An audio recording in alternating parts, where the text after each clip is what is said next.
अस्सलाम वालेकुम, मैं हूँ शाहिद हुसैन। साबिक वज़ीर-ए-आज़म इमरान खान ने एक बार फिर ऐलान कर दिया है कि वो इस्लामाबाद में धरना देंगे। अपने जो कारकुनान हैं उनको तैयार रहने की अपील की है, उनको हिदायत की है कि वो तैयार रहें। लेकिन इससे पहले 2-3 उन्होंने जलसे करने हैं। उनके जलसों से पहले चूँकि ईद आने वाली है, ईद के बाद बहुत बड़ी हलचल मच रही है, बहुत बड़ी हलचल होने वाली है मुल्क में सियासी सूरत हाल के हवाले से।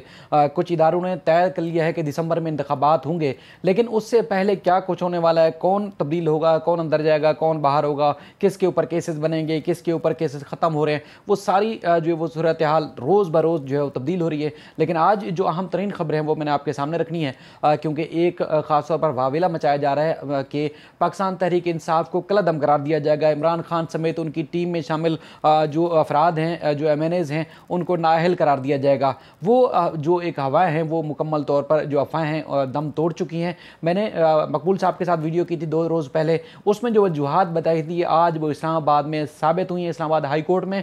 और उसमें जो चीफ जस्टिस के रिमार्क्स हैं वो हमने 3 रोज़ पहले वीडियो में बताए थे। मैं कोशिश करूँगा कि वो वीडियो आप ज़रूर देखिएगा, उसमें डिस्क्रिप्शन में लाजमी देंगे हम।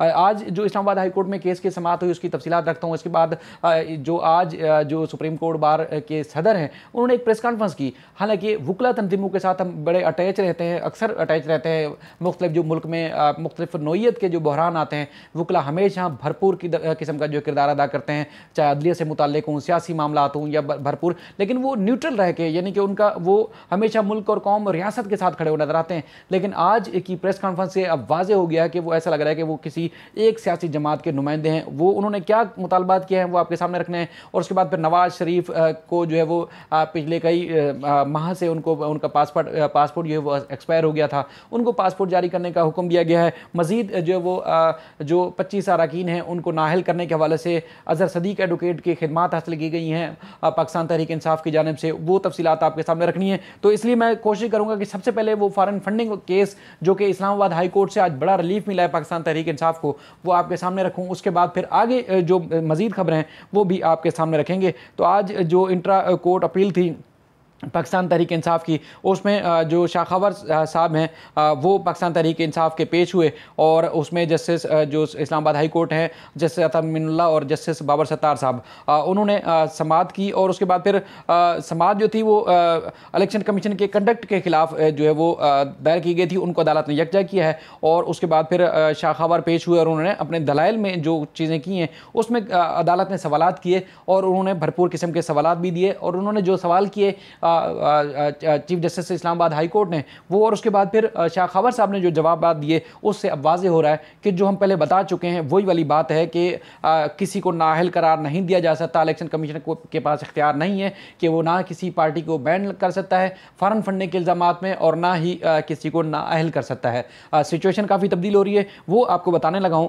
उसमें ख़ासतौर पर चीफ जस्टिस ने शाखावर साहब से पूछा कि जो इससे पहले जो इंट्रा कोर्ट अपील थी वो मामला क्या था। तो उसमें शाखावर साहब ने बताया कि स्क्रूटनी कमेटी ने कहा कि अकबर एस बाबर के जो दस्तावेजात हैं वो काबिल तस्दीक नहीं है। और कानून के मुताबिक चीफ जस्टिस ने कहा कि इलेक्शन कमीशन के पास जो है वो हर साल सियासी जमातों की स्क्रूटनी जो है वो करेगा, उनके पास इख्तियार है। और उसके बाद फिर चीफ जस्टिस ने कहा कि इलेक्शन कमीशन के पास इख्तियार है कि वो ममनुआ फंडिंग को जब्त कर सकता है, ये अतर मिनुल्लाह साहब कह रहे हैं। और उसके बाद इलेक्शन कमीशन उसके बाद फिर उन्होंने कहा कि ये तो मामला पहले भी आ चुका है कि जो इलेक्शन कमीशन की स्क्रूटनी कमेटी है जब वो तस्लीम कर चुकी है कि अकबर एस बाबर की फराहम करदा जो मालूमात है वो वेरीफाइबल हैं, यानी कि उनको वो तस्दीक उनको किया जाना चाहिए, वो तस्दीक नहीं हो पा रही हैं। तो उसके बाद फिर इलेक्शन कैसे जो है मज़ीद कार्रवाई कर रहा है, ये अदालत ने सवालात उठाए। तो उसमें शाखावर साहब ने कहा कि इलेक्शन कमीशन अब स्क्रूटनी कमेटी स्क्रूटनी का जो है वो खुद कर रहा है। तो हम चाहते हैं कि उन्होंने कहा कि हम कहते हैं कि अकबर एस बाबर को स्क्रूटनी के खिलाफ जो है की कार्रवाई से बाहर निकाल दिया जाए, जिस पर अदालत ने ये आर्गूमेंट सुने। आर्गूमेंट सुनने के बाद अदालत ने जो 30 रोज़ में इलेक्शन कमीशन को जो सिंगल रुकनी बेंच का फैसला था उसको मुअत्तल किया। और अदालत ने जो इलेक्शन कमीशन और दीगर फरीकैन को नोटिस जारी करते हुए जवाब भी तलब किया है। अब इसमें एक और भी ट्विस्ट आ रहा है, क्योंकि PTI ने भी पीपल्स पार्टी, नून लीग और दीगर जमातों के जो फॉरेन फंडिंग के इल्ज़ामात हैं, इस तरह उन्होंने जमात इस्लामी और दीगर एमक्यूएम समेत और कई जमातों के खिलाफ, तकरीबन 16-17 जमातें जिनके खिलाफ उन्होंने इलेक्शन कमीशन से रुजू किया है कि उनका मामला भी देखा जाए। तो अब अगर ये केस साथ टेकअप हो जाता है इलेक्शन कमीशन में तो काफ़ी सारी तब्दीली हो सकती है। लेकिन ये बात वाज़ेह हो चुकी है, पहले भी हम बता चुके हैं कि जो इल्ज़ाम लगाया गया था अकबर एस बाबर साहब की तरफ से वो है 2014 का कि पाकिस्तान तहरीक-ए-इंसाफ को फॉरेन फंडिंग मिली। लेकिन जो कानून बना इलेक्शन एक्ट 2017 उसका इतलाक़ 2014 में नहीं हो सकता। ये सारे मामलात में ऐसा होता है, जो भी जो कवानीन है उसका, कि अगर कानून बाद में बना और इल्ज़ाम पहले का है तो उसका बाद वाले कानून का पहले वाले इल्ज़ाम पे इतलाक़ नहीं हो सकता। ज़्यादा से ज़्यादा इलेक्शन कमीशन ये कर सकता है कि जो फंडिंग या ममनुआ पैसा है, जो रकम उनको पाकिस्तान तहरीक-ए-इंसाफ को मिली है अगर, तो उसको वो जब्त कर सकता है, किसी को नाअहल नहीं करार दे सकता और ना ही किसी तंजीम को जो है वो कलअदम करार दे सकता है, और ख़ासतौर पर पाकिस्तान तहरीक-ए-इंसाफ के ऊपर नहीं हो सकता। अच्छा, आज Pakistan bar council, supreme court bar association Lahore और इसके अलावा दीगर जो वकला तंजीमें थी, उनकी जानिब से मुश्तरका प्रेस कॉन्फ्रेंस की गई और एहसन भून साहब जो है उन्होंने जो है वो खिताब किया ख़ास तौर पर, और ख़िताब में उन्होंने कहा कि सुप्रीम कोर्ट हालिया दिनों में आइन और कानून की बहाली के लिए बेहतरीन इकदाम किया और उसके बाद सुप्रीम कोर्ट के इकदाम को जो है वो तारीख़ याद रखेगी। मौजूदा सूरत-ए-हाल में अदलिया को बदनाम करने की भरपूर मज़म्मत करते हैं। सोशल मीडिया पर एक ग्रुप जो है अदलिया के खिलाफ जहर उगल रहा है, अदलिया पर तनकीद बर्दाश्त नहीं करेंगे। हम हमेशा कानून की हुक्मरानी पर यकीन रखते हैं। जलसों में आवाम को इकट्ठा करके अदलिया पर तनकीद करवाई जा रही है। इमरान खान ने मौजूदा जो चेयरमैन इलेक्शन कमीशन है उनको खुद तैनात किया था। पहले इनकी तारीफ़ें करते थे, अब इनके खिलाफ हो गए हैं और इलेक्शन कमीशन को मुतराज़ा बनाने के मामले की भी उन्होंने कहा कि हम मज़म्मत करते हैं।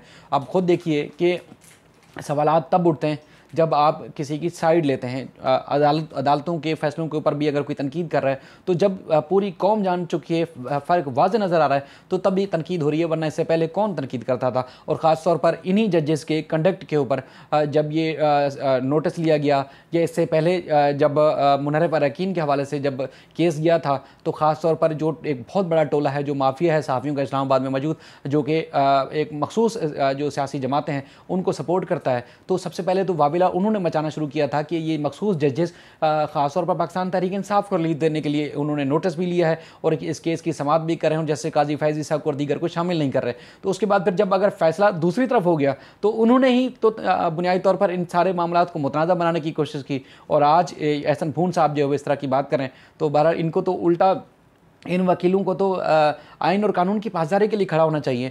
तो अब किन मामलात को सपोर्ट कर रहे हैं वो खुद आप अंदाज़ा लगा सकते हैं। बहरहाल अगली खबर की तरफ बढ़ते हैं, और पाकिस्तान तहरीक-ए-इंसाफ ने पंजाब में जो 25 मुनहरफ अरकान हैं, अरकान असम्बली, उनके खिलाफ इलेक्शन कमीशन को ख़त लिख दिया, और ख़त जो है अज़हर सदीक़ एडवोकेट की वसात से उन्होंने लिखा है इलेक्शन कमीशन को, और उन्होंने कहा आइन के आर्टिकल 63A के तहत 30 में जो है वो ये फ़ैसला ज़रूरी है, और इलेक्शन कमीशन ने जो भेजे गए रेफरेंस में पर जो है वो ताहाल कोई फ़ैसला नहीं किया। इससे पहले इनके खिलाफ सबके खिलाफ रेफरेंस भेजा गया था, और रेफरेंस को समाअत के लिए जल्द मुकर्रर किया जाए इस्तदा की गई है, और इन मुनहरफ अरकान के खिलाफ कानून के मुताबिक कार्रवाई करने के बाद जो है वो इनको नाअहल करार दिया जाए।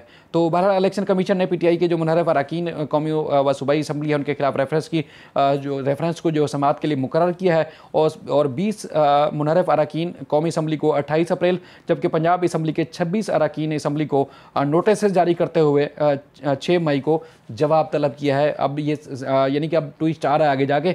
उसके बाद फिर एक और मामला जो सेनेट के इंतखाबात में, आपको याद होगा कि एक वीडियो वायरल हुई थी जिसमें यूसुफ रज़ा गिलानी जो कि साबिक़ वज़ीर आज़म थे, उनके बेटे अली हैदर गिलानी जो है वो लोगों को साजबाज करके और उनके पास पैसे की लेन देन की बात कर रहे थे। 29 अप्रैल को इसका फैसला सुनाया जा रहा है। दलाइल मुकम्मल हो चुके थे।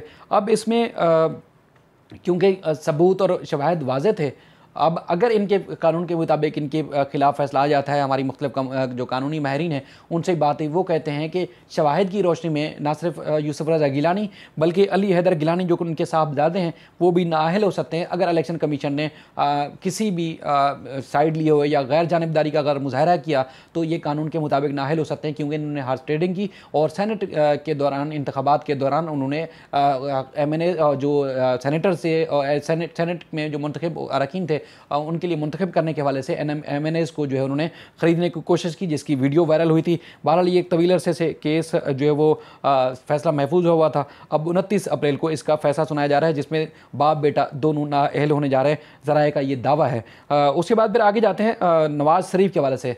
इनका शनाख्ती कार्ड का आपको याद होगा, इनका जो है वो पासपोर्ट का आपको याद होगा कि चूँकि इन्होंने 50 रुपये के स्टाम्प पे गए थे और इनके जो प्लेटलेट्स हैं वो गिर गए थे, और उसके बाद फिर आज तक कोई इलाज के हवाले से तो कोई खबर नहीं आई। लेकिन हुकूमत जब तब्दील हुई है ना, तो मकसूद चपरासी, मुश्ताक चीनीवाला और इस तरह 200 के करीब जो मुलजमान थे, जो कि हाई प्रोफाइल मुलजमान थे, जिनके नाम ईसीएल में शामिल थे, उनके नाम ईसीएल से खारिज करने के साथ साथ रिलीफ मिलना शुरू हो गया है। अब एक तो ज़राए का दावा है कि जिस तरह मियाँ शहबाज शरीफ और उसके बाद फिर कई अरकान ये बल्कि वफाकी वज़रा और इनकी फ़ैमिली के जो अफराद हैं, ये आखिरी अशरे के आखिरी अयाम में जो है वो सऊदी अरब जाएंगे उम्रे के लिए, तो वहाँ से नवाज़ शरीफ भी पहुँचेंगे। तो इसलिए इनका फ़ौरी जो है वो पासपोर्ट इनको जारी किया गया है और नवाज़ शरीफ साहब को, और उसके बाद फिर इनका जो पासपोर्ट है वो हफ्ते के रोज़ जारी किया गया है। और उसके बाद इनकी जो पासपोर्ट की मुद्दत है वो 10 साल के लिए होगी, और उसके बाद फिर इनको कल जो है वो ख़ास तौर पर बताया गया है कि लंदन में मौसूल भी हो चुका है।